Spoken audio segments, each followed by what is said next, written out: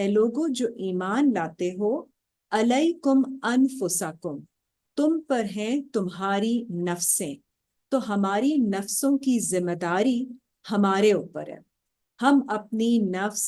کے ساتھ کیا کرتے ہیں؟ اچھا سلوک کرتے ہیں، خیانت کرتے ہیں، ظلم کرتے ہیں،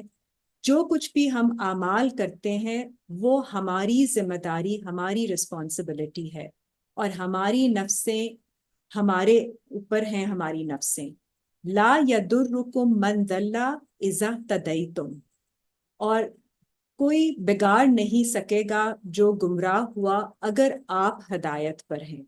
تو آپ کو کوئی گمراہی کی طرف نہیں لے جا سکے گا، کوئی نقصان نہیں پہنچا سکے گا جب تک آپ ہدایت پر رہیں گے۔ تو آپ کی رسپانسبلٹی اپنی نفس کی حد تک ہے کہ آپ ہدایت پر رکھیں، اس کو نیک کام کریں، صحیح اعمال کریں، تو پھر آپ کو کوئی بھٹکا نہیں سکے گا۔ الی اللہ مرجعکم جمیعا، اللہ کی طرف آپ سب کو اکٹھے رجوع کرنا ہے، واپس جانا ہے۔ فینبئکم بما کنتم تعملون، پھر وہ آپ کو بتائیں گے، بیان کریں گے، نبا دیں گے جو آپ نے اعمال کیا ان کے بارے میں۔ تو یہ سمجھنا بہت ضروری ہے کہ ہماری نفسوں کی ہی ذمہ داری ہے ہمارے اوپر، دوسری نفسوں کی ذمہ داری نہیں ہے ہمارے اوپر۔ اپنی فکر کریں، اپنے بارے میں سوچیں اور اپنے اوپر عمل کریں تاکہ آپ صحیح راستے پر رہیں۔ نیکسٹ آیت دیکھ لیجئے، سورہ بقرہ کی آیت 110۔ اس آیت میں ہم پڑھتے ہیں وَأَقِیمُوا الصَّلَاةَ وَآتُوا الزَّکَاةَ، اور قائم کرو صلاۃ اور دے دو زکوٰۃ۔ وَمَا تُقَدِّمُوا لِأَنفُسِکُمْ، اور جو کچھ تم بھیجو گے تمہاری نفسوں کے لیے، من خیرن، خیر میں سے، تجدوہ عند اللہ، تم پاؤ گے اسے اللہ کے نزدیک، اللہ کے پاس۔ ان اللہ بما تعملون بصیر، بے شک اللہ ہے آپ کے اعمال کی بصارت رکھنے والے، دیکھنے والے۔ تو یہاں پہ ہمیں پتہ چلتا ہے کہ جب آپ صلاۃ قائم کرتے ہیں، اللہ کے احکام پر عمل کرتے ہیں، اور آپ جب زکوٰۃ دیتے ہیں، اپنا تزکیہ نفس کرتے ہیں، اپنی جو بھی آپ کو اللہ تعالیٰ نے مال دیا ہے اس کی زکوٰۃ دیتے ہیں، تو آپ اپنی نفسوں کے لیے بھیجتے ہیں خیر۔ تو یہ اعمال کرنے سے آپ اپنی نفسوں کے لیے خیر بھیجتے ہیں جسے آپ پائیں گے اللہ کے نزدیک۔ تو یہ آپ نے اپنی نفسوں کے لیے کام کرنا ہے کہ اقیم الصلاۃ اور آتوا الزکوٰۃ، یہ کام ہمارے ہیں اعمال کے، جو عمل صالح کے، جو صلاۃ قائم کرنے، زکوٰۃ دینے کے، جو ہم نے اپنی نفسوں کے لیے بھیجنا ہے۔ ان کے نتائج جو اللہ تعالیٰ نے فرمائے ہیں جگہ جگہ قرآن میں کہ ہمیں آسانیاں ہوں گی، ہمیں خوف نہیں ہوگا، حزن نہیں ہوگا، جنات ہوں گی جن کے نیچے جاری ہیں نہریں، اس طرح کی سٹیٹ آف مائنڈ ہوگی جب آپ اپنی نفس کے لیے خیر بھیجیں گے۔ تو یہ ہم نے اپنے اعمال سے کرنا ہے۔ اچھا، اگلی آیت آپ دیکھیے، سورہ بقرہ کی ہی آیت 57۔ ابھی ہم نے جو آیت پڑھی اس میں ہم نے دیکھا کہ ہم کن اعمال کے ساتھ خیر بھیجتے ہیں اپنی نفسوں پر۔ یہاں پہ جو اینڈ میں جو لاسٹ پارٹ ہے، وَمَا ظَلَمُونَا، اور نہیں ہم نے ظلم کیا، وَلَٰكِنْ كَانُوا أَنفُسَهُمْ يَظْلِمُونَ، لیکن وہ ہیں کہ اپنی نفسوں پر ظلم کرتے ہیں۔ تو ہم انسان ہی ہیں جو اپنی نفسوں پر ظلم کرتے ہیں۔ اللہ تعالیٰ فرماتے ہیں کہ اللہ نے نہیں ظلم کیا ان پر۔ تو جو ہم غلط کام کرتے ہیں، جب ہم اپنے رسپانسبلٹی، اپنی ذمہ داری نہیں سمجھتے، صراط مستقیم پر عمل نہیں کرتے، صلاۃ قائم نہیں کرتے اور غلط کاموں کی طرف جاتے ہیں، تو ہم اپنی نفسوں پر ظلم کر رہے ہوتے ہیں، کیونکہ ہماری نفس کو اللہ تعالیٰ نے بنایا ہے اس طرح سے کہ وہ فطرت پہ بنی ہوتی ہے، اس نے اللہ کے راستے پر چلنا، اس کے اندر ایک فطرت ہوتی ہے، لیکن جب ہم اس کو غلط راستے کی طرف لے کے جاتے ہیں تو ہم اس پر ظلم کر رہے ہوتے ہیں۔ اور یہی بات حضرت آدم کو بھی اللہ تعالیٰ نے سکھائی کہ جب انہوں نے غلطی کی تو انہوں نے یہی دعا کی کہ ربنا ظلمنا انفسنا، کیونکہ انہیں احساس ہو گیا کہ انہوں نے اپنی نفس پر ظلم کیا تھا غلط کام کر کر۔ سو یہ سمجھنا ہمارے لیے بہت ضروری ہے کہ ہم جو کام کرتے ہیں اس کا نتیجہ ہماری نفس پر ہی جاتا ہے۔ اور جب کوئی مصیبت پہنچتی ہے تم پر، قد اصبتم مثلیہا، جیسے کہ مصیبت پہنچی اس کی مثال، کل تم انا ہاذا، تو آپ کہتے ہیں یہ کہاں سے آئی، کل ہوا من عند انفسکم، تو کہو کہ یہ آئی ہے تمہاری نفس کے پاس سے، ان اللہ علی کل شیء قدیر، بے شک اللہ ہر شے پر قادر ہے۔ تو جب کوئی پریشانی آتی ہے، کوئی مصیبت آ جاتی ہے، کوئی پڑھنے والی چیز پڑ جاتی ہے، تو آپ کو پریشانی، ڈیفینیٹلی ہم نے کچھ اپنے ماضی میں ایسی غلطیاں کی ہوتی ہیں جن کی وجہ سے ہم ایسے لیول پہ پہنچ جاتے ہیں، اس نہج پہ پہنچ جاتے ہیں کہ پھر اس کی کریکشن ضروری ہو جاتی ہے۔ جب اس کی کریکشن ضروری ہو جاتی ہے تو پھر اللہ کی طرف سے وہ ایک ایڈجسٹمنٹ آتی ہے، کوئی ایسی چیز آتی ہے، کیونکہ پھر آپ پریشانی میں ہی اللہ کی طرف مڑتے ہیں، توبہ کرتے ہیں اور پوچھتے ہیں کہ کیا غلط کیا جس کی وجہ سے یہ پریشانی آئی ہے۔ اور جب آپ اس کی کھوج لگاتے ہیں، اس کو بیک ٹریک کر کے ڈھونڈتے ہیں کہ کہاں پہ گڑبڑ ہوئی ہے، تو پھر آپ کو پتہ چلتا ہے کہ ہم نے یہ کام غلط کیا۔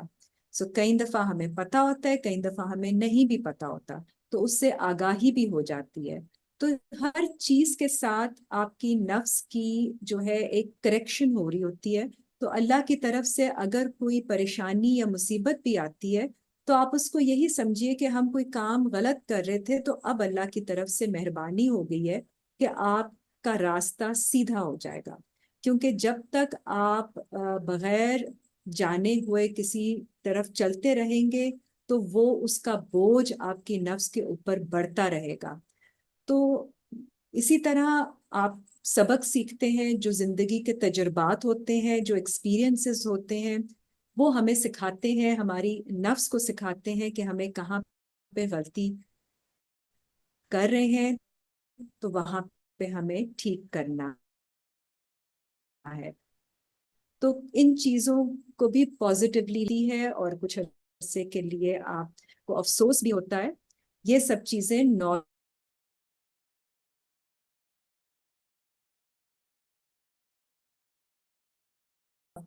دوبارہ، اور آپ کا ایمان بھی اور مضبوط ہو جاتا ہے جب اللہ تعالیٰ آپ کو سکھانے کے لیے ہوتے ہیں۔ آپ کا امتحان ہوتا ہے تاکہ آپ اپنی نفس کو، بقرہ دیکھیے 281، سورہ بقرہ کی آیت 281، اب یہاں سے ہمیں پتہ چلے گا وَاتَّقُوا يَوْمًا تُرْجَعُونَ فِيهِ إِلَى اللَّهِ، اور تقویٰ کرو اس دن کے بارے میں جب تمہیں رجوع کرنا ہے، جس دن اللہ کی طرف واپس جب ہمیں لوٹنا ہے، ثُمَّ تُوَفَّى كُلُّ نَفْسٍ، پھر پورا کیا جائے گا ہر نفس کو، ما کسبت، جو اس نے کمایا، وَهُمْ لَا يُظْلَمُونَ، اور ان پر ظلم نہیں کیا جائے گا۔ تو پھر نفس جو ہے وہ کماتی ہے، ہر نفس جو اچھے کام کرتی ہے، جو خیر کرتی ہے، وہ اس نے کمایا ہوتا ہے اور اس کو اس کا بدلہ دیا جائے گا۔ تو یہ ساری جو کام ہیں، ہمارے جو اعمال ہیں، وہ ہمارے نفس میں ریکارڈ ہو رہے ہوتے ہیں، اس کا ہمارے نفس کے اوپر اثر ہوتا ہے۔ اچھے کام اعمال کا اچھا اثر ہوتا ہے اور وہ ہدایت کی طرف چلتی جاتی ہے، اس کی ڈائریکشن، اور جو ہم غلط کام کرتے ہیں، ظلم کرتے ہیں نفس کے اوپر، اس کا بوجھ نفس جو ہے وہ برداشت کرتی ہے، اور اس کو پھر اس کی کریکشن، اس کی ایڈجسٹمنٹ کی ضرورت ہوتی ہے۔ اور بھی ہم پڑھتے ہیں کہ ہر نفس نے موت کا ذائقہ چکھنا ہے، وہ بھی ہمیں پتہ ہے۔ تو جو ہر جان ہے اس نے ختم بھی ہونا ہے، تو ہر نفس کو موت بھی آنی ہے۔ اور ساتھ ہی نفس جو ہے اس کے ساتھ ہمیں خیانت بھی نہیں کرنی ہے، یہ بھی مینشن کیا گیا سورہ نساء میں۔ اگر آپ دیکھ لیجئے سورہ نساء آیت نمبر 107. ان سب ریفرنسز سے آپ کو ایک آئیڈیا ملے گا کہ نفس کیا چیز ہے، کیونکہ یہ سب باتیں جو ہیں یہ نفس پہ اپلائی ہوتی ہیں. وَلَا تُجَادِلْ عَنِ الَّذِينَ يَخْتَانُونَ أَنفُسَهُمْ، اور نہیں آپ آرگیو کریں، ڈیبیٹ کریں ان لوگوں کے ساتھ جو خیانت کرتے ہیں ان کی نفسوں کے ساتھ. تو ہم ظلم بھی کرتے ہیں اور ہم خیانت بھی کرتے ہیں اپنی نفسوں کے ساتھ. ان اللہ لا یحب، بے شک اللہ پسند نہیں کرتے، من کانا خوانا اسیما، ان لوگوں کو جو ہیں خیانت کرنے والے اور گناہ کرنے والے. تو جب گناہ کرتے ہیں انسان تو وہ اپنی نفس کے ساتھ خیانت کر رہے ہوتے ہیں. تو یہ بھی ہمیں پتہ چل گیا. تو ہمیں ایک نفس جو اللہ تعالیٰ نے دی ہے وہ ایک امانت ہے اللہ کی طرف سے. اللہ نے ہم میں جان ڈالی ہے اور ہمیں ایک نفس کی پراپرٹیز کا ایک پیکج بنا کر دنیا میں بھیجا ہے. اس امانت کا حق ہے کہ ہم اسے اللہ کے بتائے ہوئے طریقے کے مطابق، اللہ کی بتائی ہوئی صلاۃ کے مطابق اس کو استعمال کریں، اس سے کام لیں، اس کے اعمال کریں اور ساتھ اپنا تزکیہ کرتے رہیں. تبھی ہمیں ہمارے اوپر کوئی خوف نہیں ہوگا، پریشانی نہیں ہوگی، اور ہم سیٹسفائیڈ قناعت کے ساتھ اور خوشی کے ساتھ، رضامندی کے ساتھ، اللہ کی رضامندی کے ساتھ اپنی زندگی گزار سکیں گے. جی ایک میں دعا دیکھنا چاہوں گی جو ہم نفس کے بارے میں دیکھتے ہیں سورہ بقرہ کی آیت 286، اور پھر میں فراز صاحب سے ریکویسٹ کروں گی وہ اس پہ الیبوریٹ کریں گے. لا یکلف اللہ نفسا الا وسعها، تو اللہ نہیں کسی جان پر بوجھ ڈالتے سوائے اس کی وسعت کے مطابق. جتنی اس کی وسعت ہے اس کے مطابق ہی اللہ کسی کو بوجھ ڈالتے ہیں، تکلیف دیتے ہیں. کوئی لہا ما کسبت، اسی کے لیے ہے جو وہ کماتی ہے نفس، وعلیہا ما اکتسبت، اور اسی کے اوپر ہے جو وہ کماتی ہے. جو وہ اچھا خیر کماتی ہے وہ اسی نفس کے لیے ہے، اور جو اگر کوئی برائی میں سے کماتی ہے وہ بھی اس کے اوپر آ جاتا ہے بوجھ. ربنا لا تؤاخذنا ان نسینا او اخطانا، اے ہمارے رب آپ نہیں ہمیں پکڑیے گا اگر ہم بھول جائیں یا ہم سے کوئی خطا ہو جائے. ربنا ولا تحمل علینا، اور ہمارے رب آپ نہیں ہم پر ایسا بوجھ ڈالیں، اسرن ایسا بوجھ، کما حملتہ علی الذین من قبلنا، جیسے اٹھایا ان لوگوں نے جو ہم سے پہلے گزر گئے. ربنا ولا تحملنا، ہمارے رب نہیں ہم پر ایسا بوجھ ڈالیں، ما لا طاقت لنا بہ، جس کی نہیں ہو طاقت ہمارے پاس اٹھانے کی. واعفو عنا، ہمیں معاف کر دیجئے. واغفر لنا، ہماری مغفرت کر دیجئے. ورحمنا، اور ہم پر رحم فرما دیں. انتا مولانا، آپ ہمارے مولا ہیں. فانصرنا علی القوم الکافرین، پھر آپ ہماری مدد کر دیجئے قوم کافرین، قوم کے اگینسٹ، کفر کرنے والوں کے اگینسٹ، جو کہ ہمیں باہر سے بھی جو ریجیکٹ کرتے ہیں اور ہمارے اندر بھی کوئی ایسی انکلینیشن کوئی ہوتی ہے جو کہ ہمارے بھی کوئی نیگیٹو تھاٹس ہوتے ہیں جو اس کے اگینسٹ آ رہے ہوتے ہیں، ہمارے صحیح کاموں کے خلاف جا رہے ہوتے ہیں، ہمیں اکسا رہے ہوتے ہیں، تو ان کے خلاف ہماری مدد کر دیجیے. تو میں جی یہاں تک اپنی ایکسپلینیشن رکھوں گی. اس کے بعد اب فراز صاحب آگے آپ ایکسپلین کر دیجئے. جی بہت شکریہ مس آمنہ، آپ نے بہت خوبصورتی سے پچھلے سیشن میں بھی اور آج کے سیشن میں بھی نفس کے حوالے سے مزید آیات کی روشنی میں بہت اہم ہدایات سامنے رکھی ہیں، اور جس سے ہمیں پتہ چلتا ہے کہ نفس جو ہے وہ ایمان والوں کے ساتھ اللہ اس کو جوڑتا ہے. کہ جیسے آپ نے سورہ نساء کی آیت پیش کی تو وہاں پہ ایمان والوں کو کہا گیا کہ اپنے نفسوں کو ساتھ جوڑا جا رہا ہے، وہاں ایمان کے ساتھ نفس کو. اور پھر اللہ تعالیٰ یہ تعلیم، یہ ہدایات دے رہے کہ جو اچھائی ہو رہی ہے وہ بھی نفس کے لیے ہے، جو برائی ہو رہی ہے وہ بھی نفس کے لیے ہے، جو ظلم ہو رہا ہے وہ بھی نفس کے لیے ہے، جو خیر ہو رہی ہے وہ بھی نفس کے لیے ہے۔ تو یہ ایک بڑی زبردست چیز ہے جو ہمیں نظر آتی ہے ان آیات کی روشنی میں، کہ ہم اگر اقیم الصلاۃ و آت الزکوٰۃ کریں گے تو اللہ تعالیٰ کہتا ہے اس کی جو خیر ہے وہ ہمارے نفسوں کی اگلی زندگی یا اگلے مراحل کے کام آئے گی، اور اسی طرح جو ہماری خطائیں ہوں گی وہ ہمارے نفسوں کے اوپر اثر رکھتی ہیں۔ تو اسی وجہ سے میں نے ایک شارٹ سی پریزنٹیشن بنائی ہے جو میں شیئر کرنا چاہتا ہوں، تو اسی کے اوپر میں انہی باتوں کے ساتھ جڑوں اس پریزنٹیشن کو بھی، کہ بیسیکلی جو ہمارا موضوع ہے جیسے آپ نے جو ایکسپلین بھی کیا ہے اب تک، کہ وہ موضوع ہے ہمارا ایمان اور نفس کا باہمی تعلق، اور اس میں ہم تزکیہ نفس دیکھتے ہیں کہ تزکیہ نفس کیا کرتا ہے۔ تو یہ بڑا اہم موضوع ہے ہمارے لیے، کیونکہ نفس جو ہے جیسے ہمیں پتا چلا کہ جو ایمان ہے وہ نفس کے ساتھ جڑا ہے، اور نفس جو ہے وہ ایمان کے ساتھ جڑتا ہے تو پھر یہ ورک کرتا ہے، پھر یہ فنکشن کرنا شروع کرتا ہے۔ جب تک ہمارا نفس کے اوپر ایمان نہیں ہوگا، ہمیں نفس کے اوپر معلومات نہیں ہوگی، نالج نہیں ہوگا، تو ہم جو بھی ایمان لے کر آئے ہیں وہ نامکمل رہتا ہے، ہمیں نہیں پتا چلتا کہ ہم اچھائی کر رہے ہیں تو کیوں کر رہے ہیں، اس سے کیا نتیجہ پیدا ہو رہا ہے، اس زندگی میں کیا ہو رہا ہے، اگلی زندگی میں کیا ہوگا، اگر میں وہ نہیں کر رہا تو میرے سے کیا مسائل پیدا ہو رہے ہیں میرے ساتھ زندگی میں۔ تو اسی لیے یہ جو اللہ تعالیٰ کے قوانین ہیں ان کی خوبصورتی یہ ہے کہ اللہ کا جتنے بھی قانون اللہ تعالیٰ بیان کرتا ہے ان کو نتائج کے ساتھ جوڑ، جیسے اللہ تعالیٰ کہتا ہے کہ سیام کرو، کتب علیکم السیام،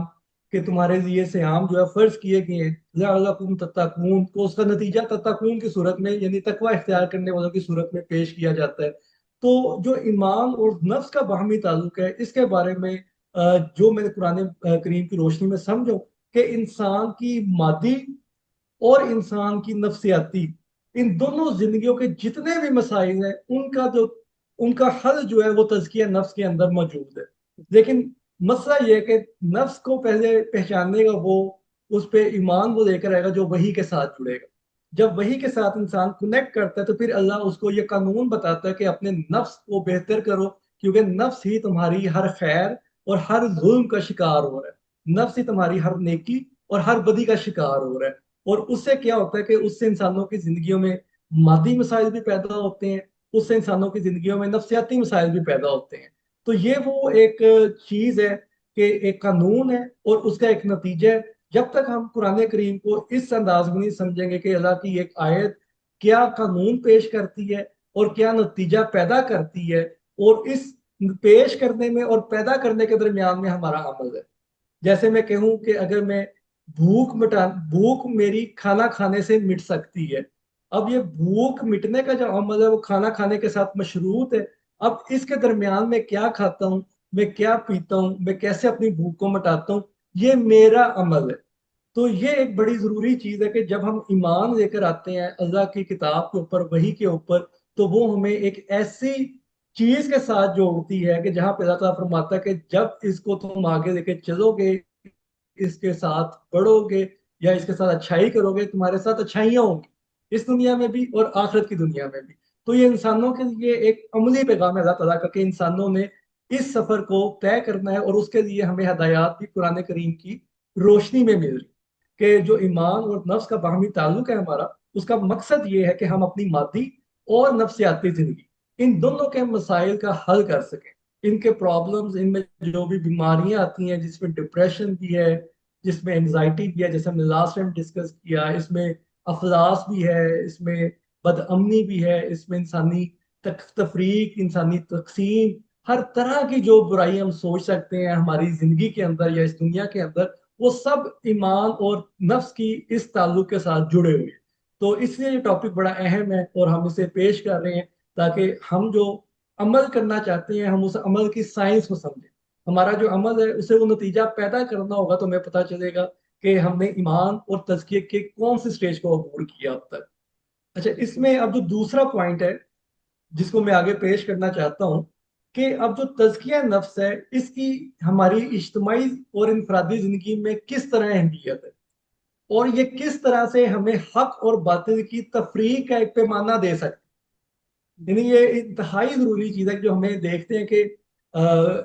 مغرب میں جو رہنے والے لوگ ہیں یا جو بھی کفار ہیں جنہیں ہم کفار سمجھتے ہیں یا جو بھی وحی پہ ایمان نہیں لاتے، وہ بھی اچھے کام کر رہے ہیں، تو ان میں اور ہمارے اچھے کام میں کیا فرق ہے؟ تو ہمیں یہ بعض اوقات سمجھ نہیں آتی، اور پھر ہمارے لیے یہ ایک بڑا کوشچن مارک ہوتا ہے کہ جیسے ہم جاپان کی بات کرتے ہیں کہ وہاں اخلاقیات بہت زیادہ ہیں، تو وہاں ہم کون سی چیز کو پریزنٹ کریں؟ یا مغرب کے اندر معاشی ترقی زیادہ ہے، تو ہم انہیں کس طرح سے کنونس کریں کہ جو بات ہم کر رہے ہیں وہ بہتر بات ہے، یا وہ بات بہتر ہے جس پہ وہ عمل کر رہے ہیں؟ تو یہ جو پوائنٹ ہے، یہ میں سمجھتا ہوں کہ اگر ہمیں یہ صحیح طرح سمجھ آ جائے تو ہمارے بہت سارے کویسچنز، بہت ساری ہماری جو ذہنی پریشانی ہے، ذہنی کمپلیکس میں کمپلیکسٹیز کا ہم شکار ہو جاتے ہیں، پیچیدگیوں کا ہم شکار ہو جاتے ہیں، ہم اس سے نکل سکتے ہیں۔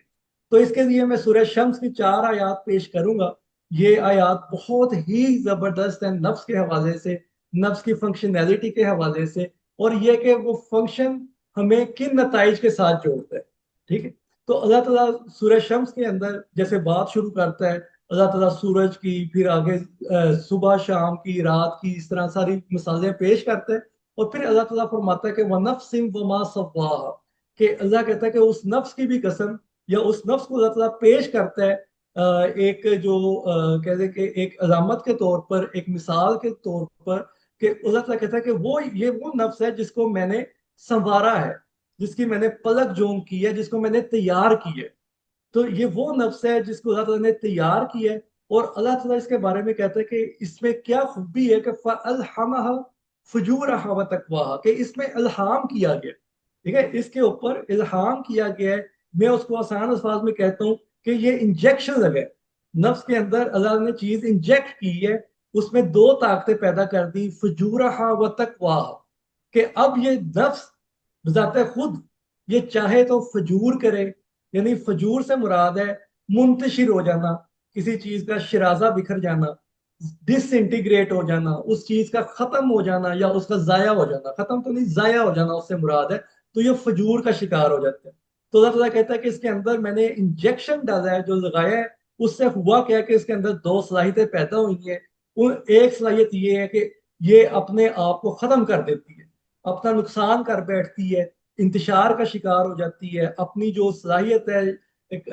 جو اس کا شرازہ ہے وہ بکھر جاتا ہے۔ اور دوسری صلاحیت کیا ہے؟ وہ تقوا،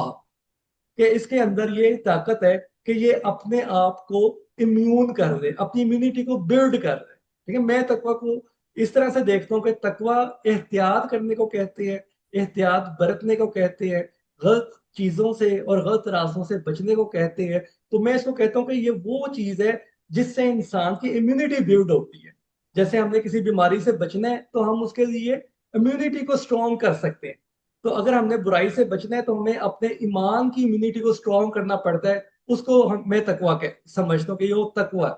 کہ یہ ہماری امیونٹی بلڈنگ ہے، کہ ہم نے برائی سے بچنا ہے، اچھے کام کرنے ہیں۔ اس کے لیے اللہ تعالیٰ ہمیں صیام کا حکم دیتا ہے، اللہ تعالیٰ ہمیں صلوات کا راستہ دکھاتا ہے، زکوٰۃ کا راستہ دکھاتا ہے، اور اللہ تعالیٰ ہدایات فراہم کرتا ہے، اور جگہ جگہ پہ اللہ تعالیٰ یہ بتاتا ہے کہ اس کا مقصد کیا ہے، لعلکم تتقون، یا تم اس سے تقوا اختیار کر دو، یا متقی جو ہیں وہ یہ کرتے ہیں۔ تو اللہ تعالیٰ انڈیکیٹ کر رہا ہے ہمیں وہاں پہ کہ یہاں پہ یہ وہ صلاحیت یوز ہو رہی ہے جس سے ہم اپنے آپ کو معاشرے کے برے اثرات سے بچا سکیں، اس کائنات میں اگر کہیں پہ تخریب ہو گئی ہے تو ہم اس سے خود کو بچا سکیں۔ یہ ہماری شیلڈ ہے بیسیکلی، جو امیونٹی ہے وہ ہماری شیلڈ ہے ہر برے کام سے بچنے کے لیے، ہر برے کام کے اثر سے بچنے کے لیے۔ تو اللہ تعالیٰ فرماتا ہے کہ یہ 2 خوبیاں ہیں جو نفس کے اندر انجیکٹ کی گئی ہیں، الہام کی گئی ہیں اس کے اندر۔ اب ہوتا کہ اللہ تعالیٰ کہتا ہے کہ یہ تو اصول ہے، اب اللہ تعالیٰ کہتا ہے کہ جو اس کا نتیجہ پیدا ہوگا وہ یہ پیدا ہوگا کہ قد افلح من زکاہا، کہ وہ شخص کامیاب ہو جائے گا جس نے اس کا تزکیہ کر لیا، ٹھیک ہے؟ وہ شخص کامیاب ہو گیا جس نے اس کا تزکیہ کر لیا۔ یہاں سے ایک چیز اور سامنے آتی ہے کہ اللہ کے ہاں کامیابی مال و دولت کے اندر نہیں ہے، اللہ کے ہاں کامیابی سٹیٹس کے اندر نہیں ہے کہ میں وزیر اعظم بناؤں، میں کوئی مشیر بناؤں، میں کوئی وزیر بناؤں، میں کوئی دبنگ قسم کے عہدے پہ آ گیا ہوں۔ اللہ کے نزدیک یہ کامیابی نہیں۔ اللہ تعالیٰ کہتا ہے کامیابی کیا ہے؟ قد افلح من زکاہا، جس نے اس پیدا کیے گئے نفس کو، جس کو اللہ تعالیٰ کہتا ہے میں نے اس کی پلک جون کی ہے، اس کو سنوارا ہے، اس کو تیار کیا ہے، اس کے اندر انجیکشن ڈالا ہے، انجیکشن کے ذریعے 2 صلاحیتیں ڈالی ہیں کہ یا تو یہ اپنے آپ کا نقصان کر بیٹھے، یا یہ اپنے آپ کو محفوظ کر لے۔ اب اس کے ذریعے کیا ہوگا کہ جو اس کی حفاظت کرے گا، اس کا تزکیہ کرے گا، اللہ تعالیٰ کہتا ہے کہ وہ کامیاب ہو جائے گا۔ اور دوسری چیز ہمیں اللہ تعالیٰ بتاتا ہے وہ قد خواب من دسا، اور جو ایسا نہیں کرے گا، اس چیز کے اوپر توجہ نہیں دے گا، اس کو نظر انداز کر دے گا، اس کو دبا دے گا، وہ اپنی بربادی کا سے مان کر دے گا۔ وہ کیا ہوگا، وہ فجور میں چلا جائے گا، اور جو تزکیہ کرے گا وہ تقوی میں چلا جائے گا۔ تو یہاں سے ہمیں پتہ چلا کہ یہ ہماری انفرادی زندگی کے لیے نفس کی کیا اہمیت ہے، کہ ہمارے پاس نفس کے ذریعے دو صلاحیتیں موجود ہیں، جیسے آپ نے بیان کیا کہ ہمیں اچھائی اور برائی کی تمیز ہو جاتی ہے،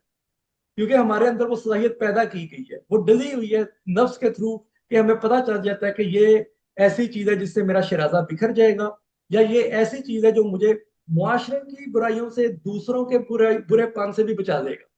تو یہ ہمیں کامیابی کی ہماری ایک نشانی ہے، کہ اگر ہم دوسروں کے شر سے بچنا شروع ہو گئے ہیں، معاشرے کی برائیوں سے بچنا شروع ہو گئے ہیں، تو ہمارا کیا ہو رہا ہے، ہم نفس کا تزکیہ کر رہے ہیں۔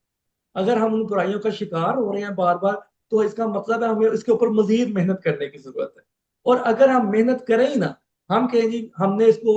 سمجھا ہی نہیں، ہم تو ایمان ہی نہیں لے کر آئے نفس کے اوپر، ہمیں پتہ ہی نہیں ہے انسان کا نفس کیا ہے، تو اس کا کیا ہوگا، ہم کبھی توجہ ہی نہیں دیں گے کہ اس کا تزکیہ کریں۔ اس کے نتیجے میں کیا ہوگا کہ ہم اپنے آپ کو ختم کر دیں گے، ڈس انٹیگریٹ کر دیں گے، ہماری ذات کا شرازہ بکھر جائے گا، اور اس سے کیا ہوگا کہ جتنی بھی ذہنی بیماریاں ہیں ہماری، ہم ان کا شکار ہو جائیں، چاہے وہ انزائٹی کی صورت میں ہو، چاہے وہ ڈپریشن کی صورت میں ہو، چاہے وہ مایوسی کی صورت میں ہو، چاہے وہ نیگیٹیوٹی کی صورت میں ہو، منفی سوچ یا منفی کردار کی صورت میں ہو۔ یعنی جتنی بھی انسان کے اندر غلط کام پیدا ہو سکتے ہیں سوچ کے ذریعے، کردار کے ذریعے، اس کی وجہ یہ ہوتی ہے کہ ہم نے اپنے نفس کو بھلا دیا ہوتا ہے، یا ہم اس پہ توجہ نہیں کر رہے ہوتے، یا تو ہمیں پتہ نہیں ہے تو ہم بالکل بھی کچھ نہیں کر رہے، دوسری چیز یہ کہ ہمیں پتہ ہے لیکن ہم اس کو نظر انداز کر رہے ہیں۔ تو یہ وہ چیز ہے جو آپ اپنے معاشرے کے اندر دیکھ سکتے ہیں جا کے، آج بھی دیکھ سکتے ہیں جا کے، کہ بہت سے لوگ ایسے ہیں جن کے پاس اللہ کا دیا سب کچھ موجود ہے، لیکن ان کے پاس سکون نہیں، ان کے پاس نیگیٹیوٹی میں شکار ہو گئے ہیں۔ بہت سارے لوگ کثرت مال کی وجہ سے، کثرت نعمتوں کی وجہ سے برائی کا شکار ہو جاتے ہیں، کیونکہ انہیں کوئی بتانے والا نہیں۔ تو یہاں پہ ہمیں پتہ یہ چلتا ہے کہ ہم لوگ جو اس چیز کو سمجھتے ہیں یا سمجھنے جا رہے ہیں، تو ہم بیسیکلی اس معاشرے کے اندر ایک ڈاکٹر کی حیثیت لینے جا رہے ہیں، کیونکہ ہمیں اس قانون کا پتہ چل رہا ہے، ہمیں اس کے نتائج کا پتہ چل رہا ہے، ابھی ہم اس کے طریقہ کار کے اوپر بھی آنے والے وقت میں بات کریں گے۔ تو ہم پوری ایک سائیکی کو اس چیز کی سمجھ رہے ہیں کہ اس کے پیچھے کیا ہے، اس کی اپنی کیا حیثیت ہے، اور اس سے آگے کیا ہوگا۔ تو یہ سمجھ لیں کہ یہ جتنے بھی یہ سیشن ہو رہے ہیں، اس کا مقصد یہ کہ ہم معاشرے کے اندر وہ معالج بن جائیں جو وہی کے ذریعے لوگوں کو بتا سکیں کہ ہم نے کیسے نفس کے اوپر کام کرنا ہے، اور نفس کے اوپر کام کرنے کا مقصد کیا ہوگا کہ سب سے پہلے میری ذات جو ہے وہ کامیابی کی طرف گامزن ہو جائے، جس کا اللہ تعالیٰ نے یہاں پہ ذکر کیا، قد افلح من زکاہا، کہ کامیابی اسی کی ہے جو اس کا تزکیہ کرے۔ اس کا اور کوئی اللہ تعالیٰ نے فارمولہ پیش نہیں کیا، اور کامیابی کو نفس کے ساتھ جوڑ۔ یہ تو تھی انفرادی زندگی کے اندر اس کی اہمیت۔ یا دوسری جو اس کی اہمیت ہے وہ یہ ہے، جو یہ آیت پیش کی گئی ہے یہاں پہ، کہ ان اللہ لا یغیر ما بقوم حتی یغیروا ما بانفسہم، کہ یہ اللہ تعالیٰ فرما رہا ہے کہ قوموں کی زندگی کے فیصلے بھی اسی طرح سے ہوتے ہیں، قوموں کے عروج اور زوال کے فیصلے بھی اسی طرح ہی ہوتے ہیں۔ ہمارے یہاں ایک بات مشہور کر دی گئی ہے کہ یہ سائیکل ہے، کسی کی زندگی، کسی قوم کی زندگی 50 سال ہے، کسی قوم کی زندگی 200 سال ہے، یہ اللہ ایک سائیکل چلا رہا ہے۔ بے شک اللہ کا یہ سائیکل چل رہا ہے، لیکن اللہ اس کا قانون پیش کر، وہ قانون کیا ہے؟ وہ کہتا ہے کہ ان اللہ لا یغیر ما بقوم، وہ کہتا ہے قوم کی حالت جو ہے وہ بدلتی نہیں ہے، حتی یغیر ما بانفسہم، جب تک اس کے لوگوں میں نفس کی تبدیلی نہ پیدا ہو جائے، نفس کا تغیر نہ پیدا ہو جائے، کیونکہ ہم نے یہ پڑھا ہے کہ تغیر اور تبدل میں بھی فرق ہے۔ ٹھیک ہے، تغیر کیا ہوتا ہے کہ پانی کی 3 سٹیٹس ہیں، پانی ٹھوس مائع گیس پہ ہے، تو اس کی یہ 3 سٹیٹس ہیں، وہ جب ایک سٹیٹ سے دوسری حالت میں جاتا ہے تو یہ اس کا تغیر ہوتا ہے۔ لیکن اگر میں پانی کی جگہ دودھ لے آؤں گا تو یہ تبدل ہو جائے گا، تو یہ اس کی جگہ اس کی ذات ختم ہو جائے گی، اس کی اپنی زندگی ختم ہو جائے گی پانی کی۔ لیکن ٹھوس مائع گیس کے اندر وہی پانی ہے، وہ اپنی ڈفرینٹ فارم کے اندر ڈفرینٹ صلاحیتوں کو پیش کر۔ تو اللہ تعالیٰ فرماتا ہے کہ قوم کی حالت بھی اسی طرح ہے، اگر وہ پست ہے تو وہ بلند ہو سکتی ہے، اگر وہ بلند ہے تو وہ پستی کا شکار ہو سکتی ہے، اگر اس کی قوم کے اندر نفس کی تبدیلی پیدا ہو جائے۔ ٹھیک ہے، تو یہ ایک قانون فطرت ہے جو نتائج دے رہا ہے۔ تو آج ہم جو دیکھتے ہیں کہ جو لوگ بہت سارا ذکر کرتے ہیں، اسلامی نظام آنا چاہیے، خلافت آنی چاہیے، معاشی نظام تبدیلی لے کر آئے گا، سیاسی نظام تبدیلی لے کر آئے گا، تو یہ سب چیزیں قرآن کے برعکس ہو رہی ہیں۔ قرآن اپنی زندگی کا فارمولہ پیش کر رہا ہے، قوموں کی زندگی کا فارمولہ پیش کر کے اللہ تعالیٰ واضح انداز میں بتا رہا ہے کہ قوم کی حالت جو ہے اس وقت بدلتی ہے جب اس کے لوگوں کی نفس کی حالت بدلنی شروع ہوتی ہے۔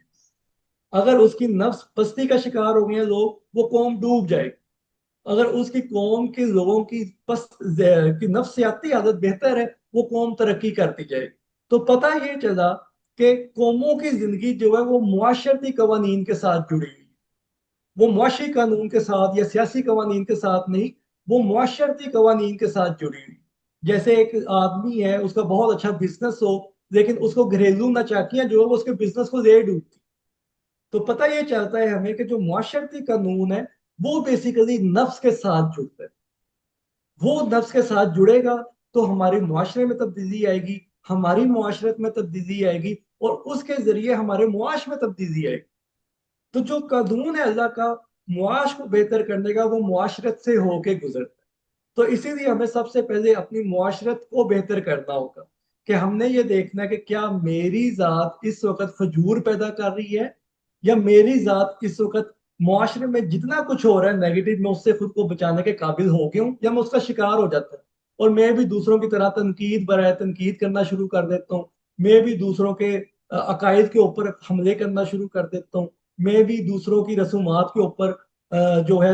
حملے اور تابڑ توڑ حملے کرنا شروع کر دیتا ہوں، یہاں تک کہ وہ میں انہیں اپنی بات ان پہ امپوز نہ کر دوں۔ تو یہ چیزیں ہیں کہ وہ معاشرے کے اندر بھی فجور پیدا کرتی ہیں، وہ معاشرے کو بھی انتشار کا شکار کرتی ہیں۔ تو ہم نے یہ دیکھنا ہے کہ ہم نے معاشرے کو انتشار میں نہیں لے کے جانا، ہم نے اپنی آرگنائزیشن کے ذریعے سے جتنے لوگ ہمارے ساتھ کنیکٹڈ ہیں ان کو انتشار کا شکار نہیں کرنا، بلکہ ان کو بھی ہم نے یہ بتانا ہے، خود بھی سمجھنا ہے، ان کو بھی یہ بتانا ہے کہ کیسے ہم نے یہ شیلڈ اپنے اوپر ڈالنی ہے کہ ہم معاشرے میں ایک رستہ بناتے جائیں، اور جس طرح سے اللہ تعالیٰ نے موسیٰ علیہ السلام کو اس بحر سے گزارا ہے، ہم بھی اس بحر سے گزر جائیں، ہم بھی امن اور آتشی سے اس بحر سے گزر جائیں۔ اور اس سے کیا ہوگا کہ جس تبدیلی کے ہم خواہاں ہیں کہ ہماری قوم کے اندر یا دنیا کی اقوام کے اندر وہ تبدیلی پیدا ہو، تو وہ تبدیلی کی صورت جو ہے وہ صرف اللہ تعالیٰ بتاتا ہے، وہ یہی ہے کہ لوگوں کے نفس کو بدلنا شروع کر۔ ٹھیک ہے، تو یہ ہے اس کی اہمیت، یہ ہے اس کی افادیت۔ اچھا، اب جو میں نے دوسری بات کی کہ جو حق و باطل کا معیار ہم بناتے ہیں، میں نے ایک اپنا معیار بنایا ہوگا، ہر انسان نے اپنا کوئی معیار بنایا ہوتا ہے حق اور باطل کا، وہ اس پہ عمل پیرا ہو جاتا ہے۔ لیکن چونکہ ہم قرآن سے گائیڈنس لے رہے ہیں، ہمیں یہ دیکھنا ہوگا کہ قرآن جو حق اور باطل کا معیار دے رہا ہے وہ کیا معیار ہے۔ ہمیں کیسے پتا چلے گا کہ ہم ٹھیک راہ پہ جا رہے ہیں یا ہم غلط راہ پہ جا رہے ہیں؟ ٹھیک، تو اس کو بھی آپ نفس کے ذریعے سمجھ سکتے ہیں۔ وہ کیسے؟ وہ ایسے کہ جن معاشروں میں آپ دیکھیں گے کہ انسان کے نفس کو پریفرنس دی جا رہی ہے، اس کا تزکیہ کیا جا رہا ہے، وہ حق کا نظام ہوگا وہاں۔ جن معاشروں میں نفس کے اوپر بات نہیں کی جا رہی، نفس کے تزکیے کے مواقع نہیں پیدا کیے جا رہے، چاہے وہ جتنی مرضی مادی ترقی کر چکے ہوں، وہ باطل کا نظام۔ کیونکہ ہمیں پتا چلتا ہے قرآن کریم کے اندر کہ کامیابی جو ہے وہ تزکیہ نفس کے ساتھ ہے، اور اللہ جو چاہتا ہے، اللہ یہی چاہتا ہے کہ انسان دنیا کے اندر آ کے اپنے نفس کا تزکیہ کرے۔ تو جتنا بھی نظام حق میں مبنی نظام ہوں گے، وہ انسان کے نفس کے اوپر بات کریں گے، وہ انسان کی اندرونی کیفیت کو بھی بدلیں گے، اور پھر اس کے ذریعے بیرونی کیفیت کو بدلیں گے۔ اگر انسان کی صرف بیرونی کیفیت تو بدل چکی ہے، اندرونی کیفیت نہیں بدل رہی، تو آپ سمجھ جائیں گے کہ یہ حق کا نظام نہیں ہے۔ چاہے وہ جتنا مرضی معاشی طور پر مستحکم ہو چکا ہو، جتنا مرضی سیاسی طور پر مستحکم ہو چکا ہو، اس نے گرنا ہے۔ وہ باطل کا نظام ہے، وہ اس معاشرے کے لوگوں کو آپ دیکھ سکتے ہیں کہ ان کے اندر انتشار ہو۔ یہ اللہ تعالیٰ نے نفس واحدہ کی جو مثال دی ہے، اس میں ایک پہلو اس کا یہ بھی ہے کہ ہر انسان کا نفس سیم ہے۔ یہ نہیں ہو سکتا کہ یورپ میں رہنے والے کا نفس اور فارمولے پہ بنا ہو، ایشیا والوں کا نفس اور فارمولے سے بنا ہو، نہیں ہے۔ انسان سیم نفس واحدہ سے پیدا ہو۔